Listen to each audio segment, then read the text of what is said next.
This is Reading the Bible with me from A to Z, a project I'm doing for myself, for my children, and for anyone who wants to listen.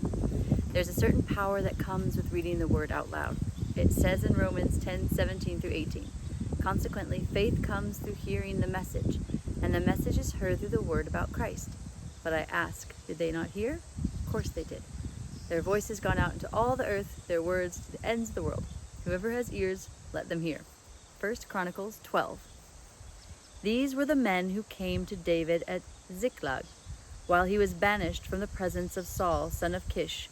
They were among the warriors who helped him in battle. They were armed with bows and were able to shoot arrows or to sling stones right-handed or left-handed. They were relatives of Saul from the tribe of Benjamin. Ahiezer, their chief, and Joash, the sons of Shema, the Gebethite, Jeziel and Pelet, the sons of Asmaveth, Berekah, Jehu the Anathothite, and Ishmaiah the Gibeonite, a mighty warrior among the 30, who was a leader of the 30.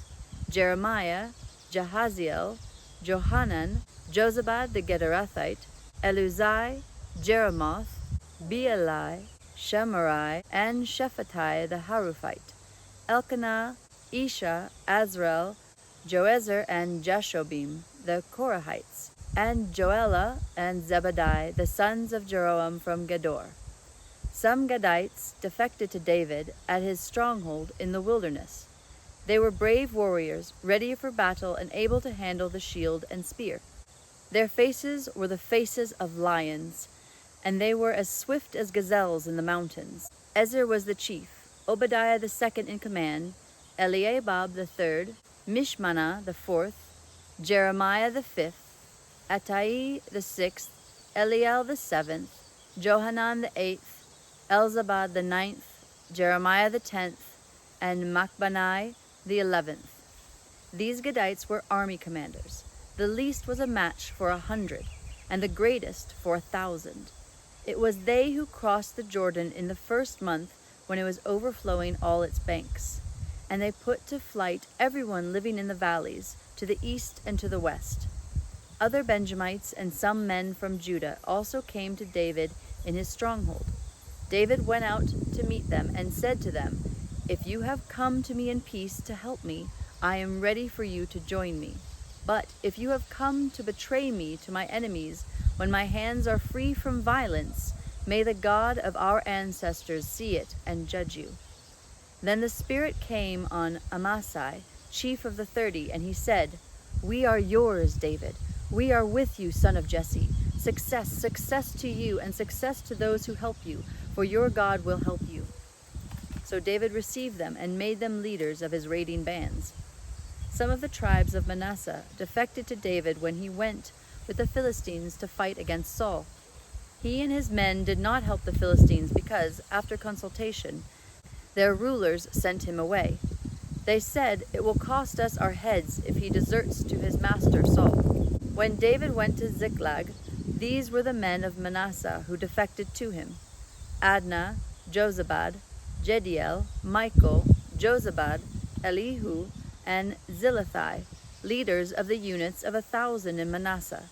They helped David against raiding bands, for all of them were brave warriors, and they were commanders in his army.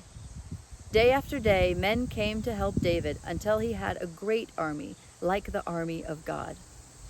These are the numbers of the men armed for battle who came to David at Hebron to turn Saul's kingdom over to him, as the Lord had said.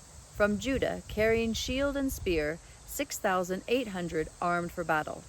From Simeon, warriors ready for battle, 7,100.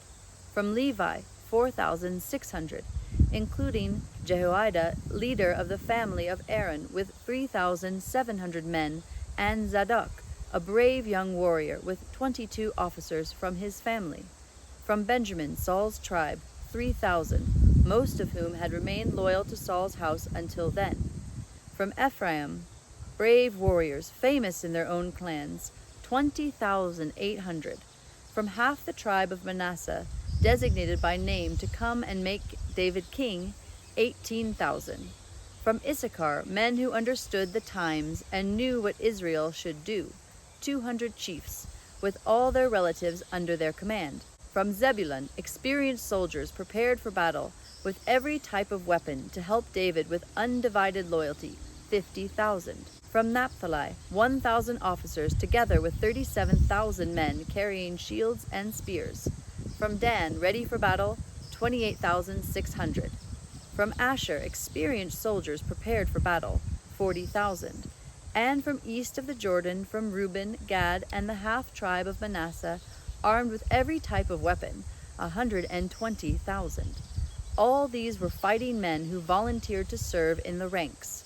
They came to Hebron, fully determined to make David king over all Israel. All the rest of the Israelites were also of one mind to make David king. The men spent 3 days there with David, eating and drinking, for their families had supplied provisions for them. Also their neighbors from as far away as Issachar, Zebulun, and Naphtali came bringing food on donkeys, camels, mules, and oxen. There were plentiful supplies of flour, fig cakes, raisin cakes, wine, olive oil, cattle, and sheep, for there was joy in Israel.